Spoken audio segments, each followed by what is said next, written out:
Exodus chapter 12, verse 31. During the night, Pharaoh sent for Moses and Aaron. He said to them, "Get out of here, you and the Israelites, leave my people.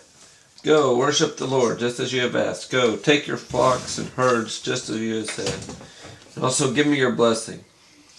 The Egyptians begged the people of Israel to hurry up and leave the country. If you don't, they said, we'll all die. So the people took their dough before the yeast was added to it. And they carried it on their shoulders in bread pans that were wrapped in clothes. They did just as Moses had directed them. They asked the Egyptians for articles that were made out of silver and gold. They also asked them for clothes. The Lord had caused the Egyptians to treat the people of Israel in a kind way, so they gave them what they asked for. The people of Israel took many expensive things that belonged to the Egyptians. They just wanted them out of there. The Israelites traveled from Ramses to Succoth, and there were about 600,000 men who were old enough to go into battle. The women and children went with them, and so did many other people. The Israelites also took large flocks and herds with them.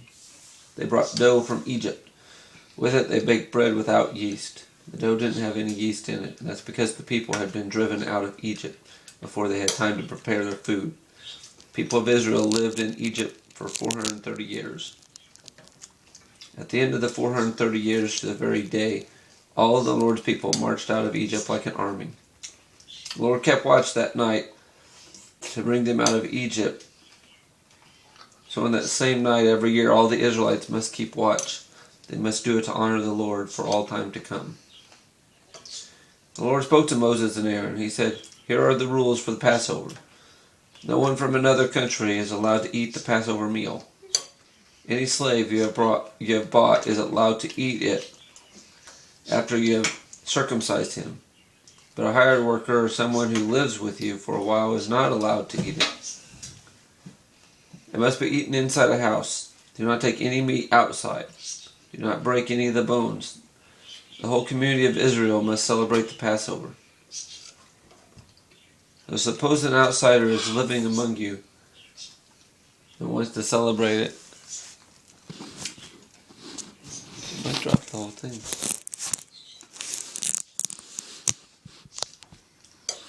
Suppose an outsider who is living among you wants to celebrate the Lord's Passover, then all the males in that home must be circumcised.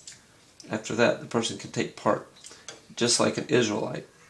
Only males who are circumcised can eat it. The same law applies to Israelites and to outsiders who are living among you.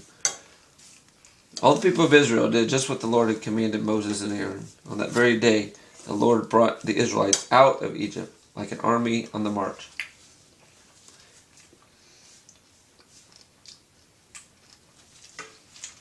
It's interesting that they had slaves